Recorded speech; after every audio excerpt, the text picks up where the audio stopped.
విద్యుత్ శాఖలోని వివిధ విభాగాల్లో పనిచేస్తున్న ఆర్టిజన్స్లను శాశ్వత ఉద్యోగులుగా గుర్తించాలని తెలంగాణ విద్యుత్ ఆర్టిజన్స్ కన్వర్షన్ జేఏసీ డిమాండ్ చేసింది. హైదరాబాద్ బషీర్బాగ్ ప్రెస్ క్లబ్ లో ఏర్పాటు చేసిన సమావేశంలో జేఏసీ చైర్మన్ ఈశ్వర్రావు మాట్లాడుతూ విద్యుత్ శాఖలో 20,000 మంది వరకు పనిచేస్తున్న ఆర్టిజన్స్లను JLM sub engineer, junior assistant, office subordinateds గా కన్వర్షన్ ఇవ్వాలని కోరారు.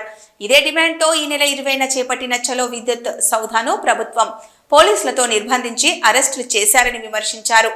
ఆర్టిజన్స్లను కన్వర్షన్ చేయడం వల్ల ఎలాంటి ఆర్థిక భారం ప్రభుత్వంపై పడదన్నారు. కానీ కాంగ్రెస్ ప్రభుత్వం గత బీఆర్ఎస్ ప్రభుత్వ తరహాలో వ్యవహరించడం సరికాదన్నారు. చలో విద్యుత్ సౌధాలో పాల్గొన్న ఉద్యోగులను విధుల్లోకి తీసుకోవడం లేదని, ప్రభుత్వం తన వైఖరి మార్చుకోకపోతే 20,000 మంది ఆర్టిజన్స్ విధులు బహిష్కరించి రోడ్డెక్కుతారని హెచ్చరించారు.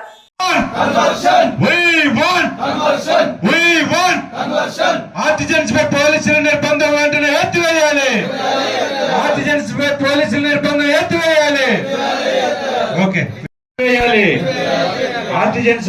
నిర్బంధం ఎత్తివేయాలి. కన్వర్షన్ వెంటనే చేయాలి. కన్వర్షన్ వెంటనే చేయాలి. ఆర్టిజన్స్ పై నిర్బంధం వెంటనే ఎత్తివేయాలి. నిర్బంధం ఎత్తివేయాలి. నిన్న జరిగిన చలో విద్యుత్ సౌధ నిర్బంధాన్ని ఖండించండి.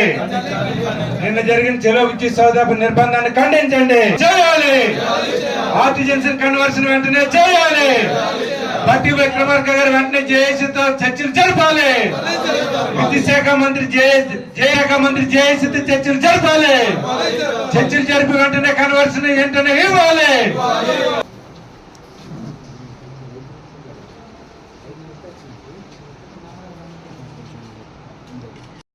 వెంటనే కన్వర్షన్ చేయాలని చెప్పి చలో విద్యుత్ సౌధ కార్యక్రమం పెట్టాం. ఈ చలో విద్యుత్ సౌధ కార్యక్రమాన్ని ప్రభుత్వం, యాజమాన్యం కలిసి చాలా ఒక భయంకరమైనటువంటి వాతావరణం సృష్టించినాయి.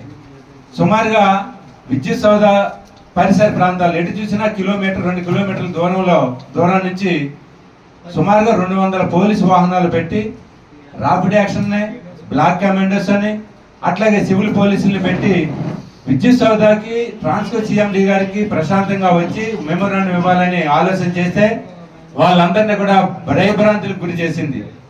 అంతేకాదు అనేక మందికి లాఠీ దెబ్బలు కూడా తగిలినాయి. ఇక్కడే జేఏసీ నాయకులకి, సలీం అనే ఒక మిత్రుడికి బ్లడ్ వచ్చింది. ఇంకా అనేక మందికి చాలా ఇబ్బందులు, కింద పడేయడం, దౌర్జన్యంగా ఎత్తేసి కింద పడేయడం లాంటిది జరిగింది. ఇట్లాంటి అరాచకాన్ని మా టీవీఏసీ జేఏసీ చాలా తీవ్రంగా ఖండిస్తూ ఉంది. మేము అడుగుతా ఉన్నాం ఈ రాష్ట్ర ప్రభుత్వాన్ని, మీరు ముఖ్యమంత్రి అయిన వెంటనే అప్పట్లో ఉన్నటువంటి ప్రగతి భవన్ ముందున్నటువంటి ఇనప శోభాలను కట్ చేపించారు. అంటే ఇక్కడ ఉన్నటువంటి తెలంగాణలో ఉన్నటువంటి మా ప్రజలందరికీ స్వేచ్ఛ దొరికింది అనుకున్నాం. కానీ నిన్న విద్యుత్ సౌధ దగ్గర చూస్తే ఏమనిపించిందంటే ఆ ఇనప శోభాలు కేవలం కట్ చేయడానికి మాత్రమే పనికొచ్చినాయి తప్ప కార్మికుల మీద, ముఖ్యంగా ఎలక్ట్రిసిటీ కార్మికుల మీద నిర్బంధం ఇంకా పోలేదు అని అనిపించింది. నిన్న మీరు చేసినటువంటి పరిణామాలన్నీ చూస్తే సుమారుగా 4-5 వేల మందిని అరెస్టులు చేసి హైదరాబాద్ లో ఉన్నటువంటి సుమారుగా 140-150 పోలీస్ స్టేషన్లకి కార్మికులందరినీ తరలించారంటే ఇంత నిర్బంధమైన జీవితంలో ఎప్పుడు చూడలేదు హైదరాబాద్ లో. జూనియర్ లైన్మెన్లు, సబ్ ఇంజనీర్లు, జూనియర్ అసిస్టెంట్లు, సబార్డినేట్లు కావాలి తప్ప ఇట్లాంటి ఆర్టిజన్స్ అనే పదాలు మాకు వద్దు. కాబట్టి వెంటనే ఆర్థిక భారం పడనటువంటి ఈ యొక్క కన్వర్షన్ ఏదైతే ఉందో తక్షణమే చేయాలని చెప్పేసి ముందుగా మేము ప్రభుత్వం దృష్టికి, యాజమాన్యం దృష్టికి తీసుకొస్తున్నాం. రెండవది, నిన్న చలో విద్యుత్ సౌధ కార్యక్రమానికి వచ్చినటువంటి అనేక మంది ఆర్టిజన్స్ ని ఈ రోజు పెద్దపల్లి లాంటి జిల్లాలో డ్యూటీలకు ఆపారు. ఇంకా ఆపుతాము అని చెప్పేసి చెప్తా ఉన్నారు.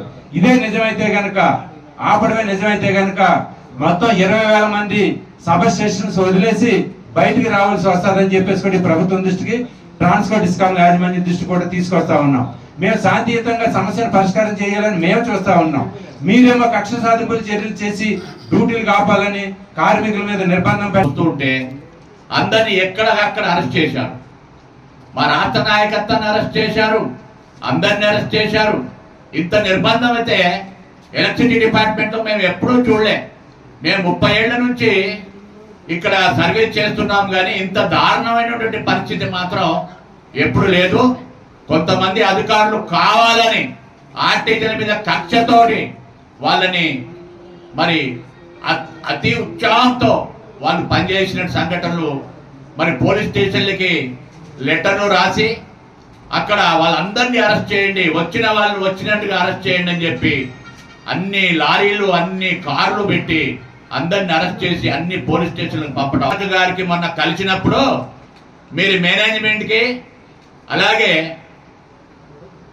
ప్రభుత్వానికి కూడా ఒక రిప్రజెంటేషన్ ఇవ్వండి, మేము పరిశీలించి మీ సమస్య పరిష్కరిస్తామన్నారు.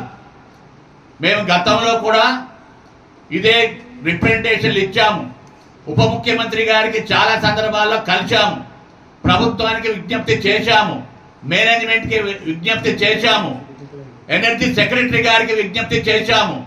సమస్య ఉంది, సమస్య పరిష్కరించాలి, లేకపోతే మేము చెయ్యలేము అని చెప్పాలి. కానీ ఏది చెప్పకుండా కార్మికుల్ని నిర్బంధంగా గురి చేస్తే మరి మీ అందరికీ తెలుసు, కరెంటు కార్మికులు తలుసుకుంటే మరి దేనికైనా వాళ్ళు సిద్ధపడతారు.